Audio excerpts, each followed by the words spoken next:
How you doing, everybody? Hope everybody's having a great week. So, I like to read about survival. It prepares you for your EDC. Like, the last time I did that book, you saw it. This one, I didn't take the piece out on front, so y'all can check it out before I do so. I didn't think about that the first time. I thought about it this time. I kept that in mind. So, it's that time of the year again when the kids have Scholastic Book Fair. So I picked up a little something something when I went to the book fair with my son. But before we get into all that, and over here and hit that subscribe, and the subscriptions are going up and up. Thank you guys so much for helping me reach almost to the gold.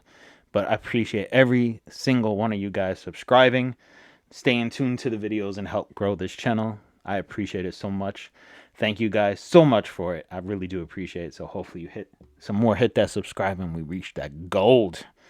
So being prepared and doing EDC isn't just collecting little gadgets and knives and stuff like that.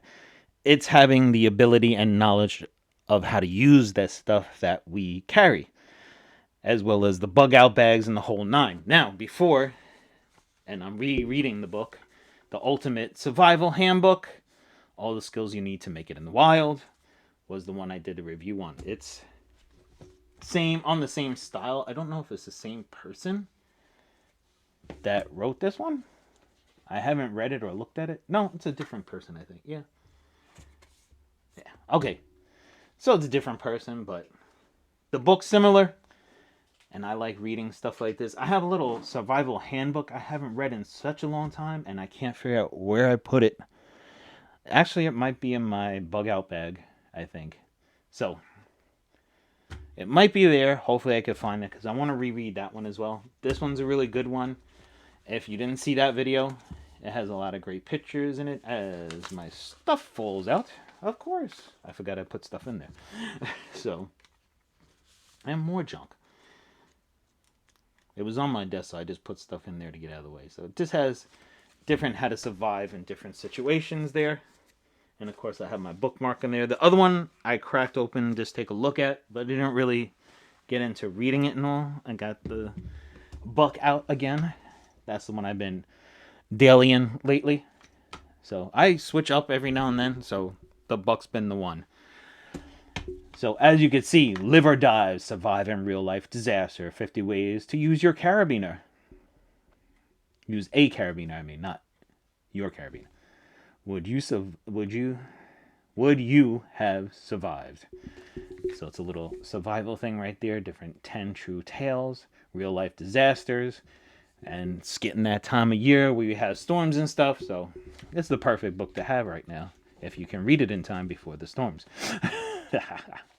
So as you can see, there's some tape on there. So I will have to use the good old buck right there. Flip that up so I can take out our little friendly carabiner over here. It's alright. Not something to write home about, but it's still kind of cool. Get the other piece of tape off there, if you will.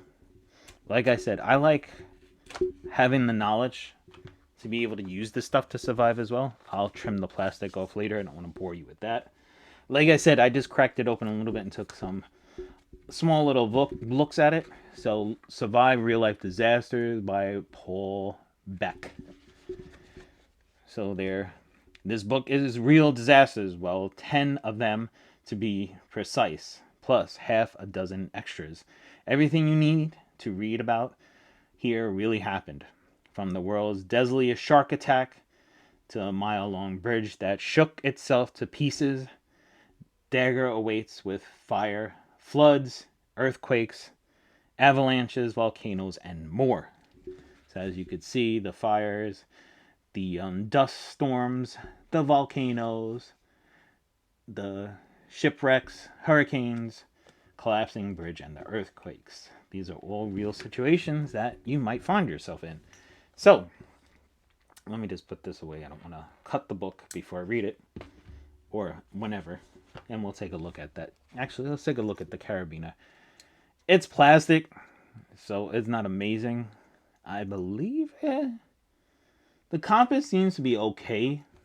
I wouldn't rely myself on this. I have a real compass that you can put on the map and do your calculations and everything. And I really want to take an online course or something on how to actually use the compass better. I know how to use it, but I want to be able to really, really get into it and be able to use it better than I do. So definitely I want to be able to do that. But this is a nice little one in case you're out and about and you're not able to get to your actual bug out bag or something. You got a little something you can stick on your bag or your keys. It will serve a purpose for a little while until you get to that. Just in case. You always want to be prepared. Remember, one is none, so you always want to have more than one. So as you key, Mount St. Helens volcano erupted on May 18th, 1980. We have a lot about that, a lot about surviving the volcano, the different tips, which could be a really scary situation if it's a volcano. Top threats. So there is a list of the different places that have. Washington has 2. Lovely. Hawaii has 1. Alaska, California. Mount Hood Dragon? Oregon. I thought that was a D for a second. That's Oregon. Sorry. Oregon has 1. They have 2. Alaska has 1, 2, 3, 4. Nice. California, Alaska, Oregon, Washington. Washington again. Hawaii, Crystal Lake, and California. These are states I don't want to particularly live in. Anyway, there you have the different years, the deaths toll, so you can take a look at that and see that it is a significant situation. So there you see it shows the ring of fire and all that. It shows the eruptions and all. So you gotta get a lot of good details here. And then you see the different states certain volcanoes can affect. And got some cool pictures in here. This is what I really like about these books and this type of series. They're really well put together and really nice premium stock paper. It looks good. It wasn't expensive. I think this one was $10. I think. Let me make sure. Yes, $10.99. The other one, as I bang the camera, of course. The other one will set you back $14.99. So it's a little thinner book, but the same quality as far as the quality of the book and the read, of course, because all the knowledge will help you. Dust storm survival tips. Where I live, they don't have dust storms, so I don't have to worry about that. I don't think we have a volcano either. Anyway, so locations, years, top wind speed. That's some pretty significant speed. It did have, the North Indiana one was the one that had the most deaths. So you have a bunch of statistics as well as ways to survive it. The Great Canadian Earthquake. Blah. So get the earthquakes there.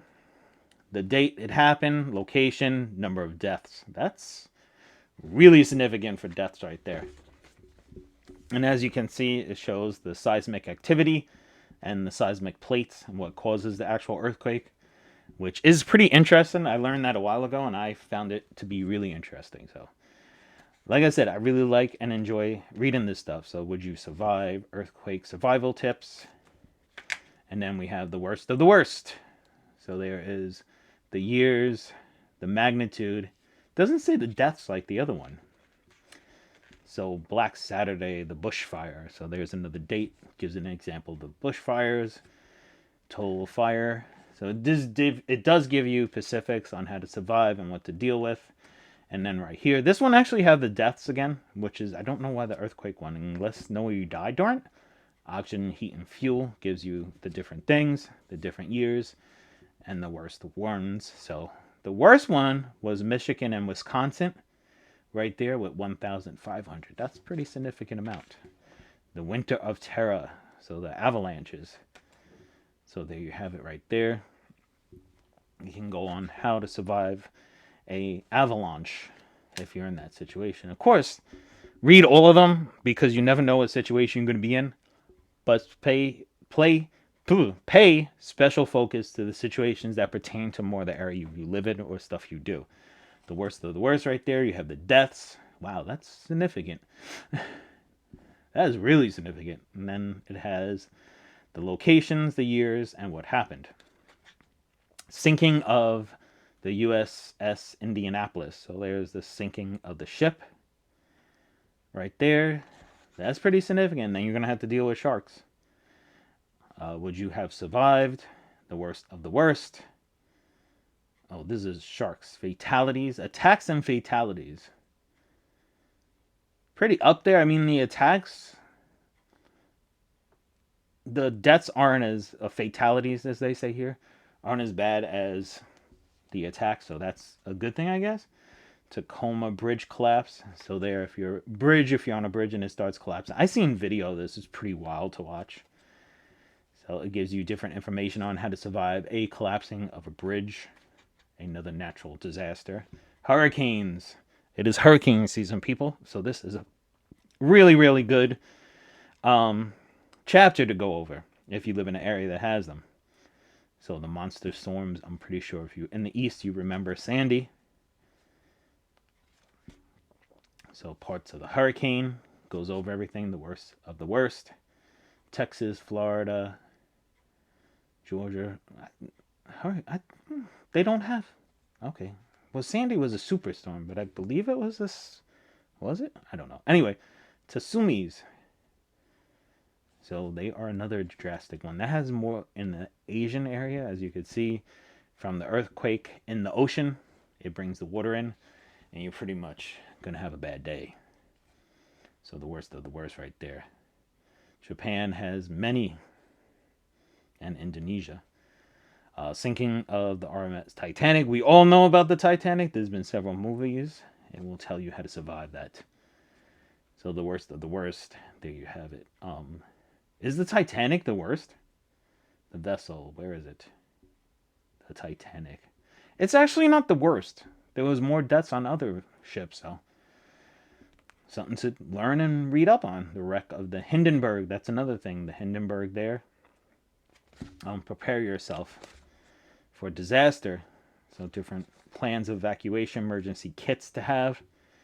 If you want to check that, I'm telling you, get the book, go over it. Know your stuff in case you're in a situation. As I bump the camera again. It's always best to be prepared for a situation. Number one, you're going to be more calm in the situation. Number two, you have the ability and knowledge to take care of yourself and loved ones around you. So be prepared for the situation. Remember, prepare to succeed always. And again, thank you guys so much for watching. I really do appreciate it. And like always, have a great day.